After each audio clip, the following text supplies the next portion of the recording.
Glória a Deus. Meus queridos, nós acabamos de ler a Santíssima Palavra do Senhor. E nós estamos aqui com a Bíblia Sagrada, que nada mais é do que a revelação de Deus para a humanidade. A Bíblia Sagrada, que é a nossa bússola que nos conduz, ou que nos conduzirá ao porto seguro. A Bíblia Sagrada, ela é o nosso alimento cotidiano, é a nossa regra de fé, é a nossa base doutrinária. É através da Bíblia Sagrada que nós conhecemos a Deus, é através da sua palavra que nós conhecemos os seus atributos, a sua pessoa, é através da Bíblia Sagrada que nós conhecemos os seus planos, seus projetos, seus desígnios e os seus propósitos. E nós temos aqui esta noite a inefável, a inaudita, a gloriosa, a poderosa, a eterna, maravilhosa, miraculosa Palavra de Deus. Chega esta palavra aqui esta noite, esta tarde. Este culto para mim particularmente seria incompleto sem a pregação da palavra, sem discorrer o texto sagrado. Para mim este culto seria incompleto. Digo isso porque eu não concordo com essa expressão de que nós participamos de algumas festividades, alguns cultos, e Deus fala através do louvor, os irmãos se alegram, os crentes se alegram, salta, pula, roda, profetiza, planta a bandadeira, cheio de Deus, faz aviãozinho, dá piroleta no meio da igreja, e alguns pastores chegam a dizer assim: nós poderíamos já ter ido embora porque já está bom demais. Para mim, como pregador, não está bom demais. Culto para mim que eu participo e não tem pregação de palavra, para mim não serve. Culto que eu participo e a palavra não é pregada, para mim não tem valor. Porque Deus, quando criou o mundo, não criou o mundo através da música.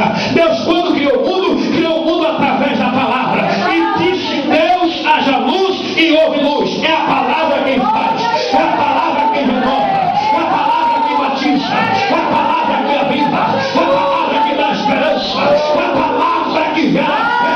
A fé vem e vem pelo ouvir a palavra de Deus. Olha a palavra. A palavra faz tudo. Aleluia, glória a Deus, glória, aleluia a Deus, aleluia,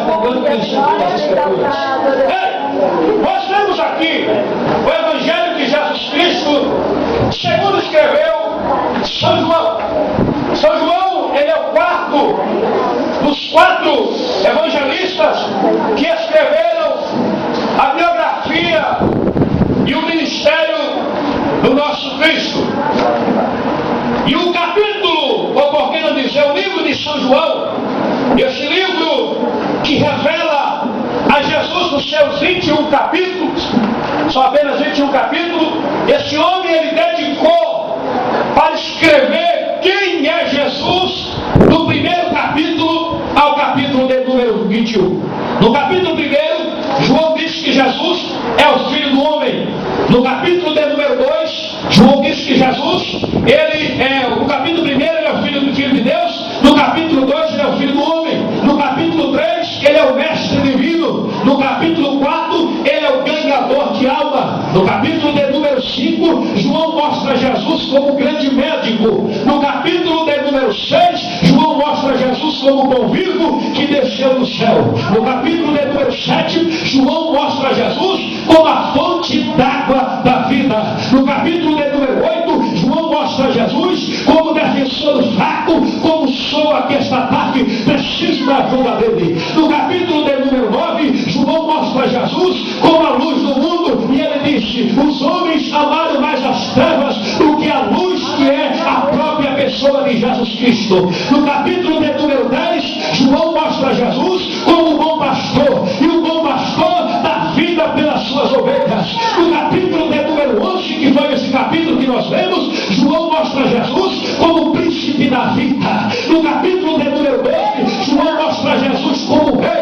No capítulo de número 13, João mostra Jesus como servo. É o contraste do 12 para o 13. No capítulo 12 ele é rei, mas no capítulo 13 ele é servo. No capítulo de número 14, João mostra Jesus como consolador. No capítulo de número 15, ele mostra Jesus como a videira verdadeira. No capítulo de número 16, ele mostra Jesus como doador do Espírito Santo. No capítulo de número 17, ele mostra Jesus como sumo sacerdote, o grande intercessor. Ele é um sacerdote maior do que os sacerdotes da ordem de Melquisedeque. Ele é um sacerdote maior do que Arão. Ele é um sacerdote maior do que Abiatar. Ele é sacerdote sobre todos os sacerdotes.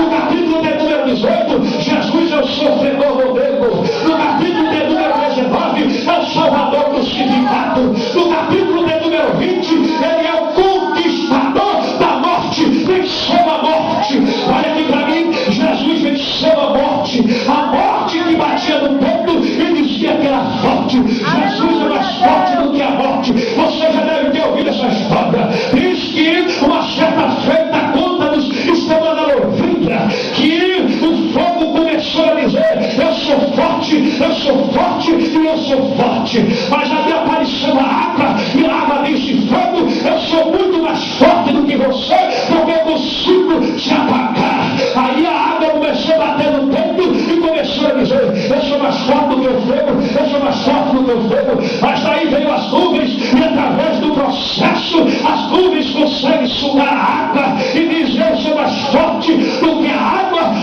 que vence o fogo, eu sou mais forte.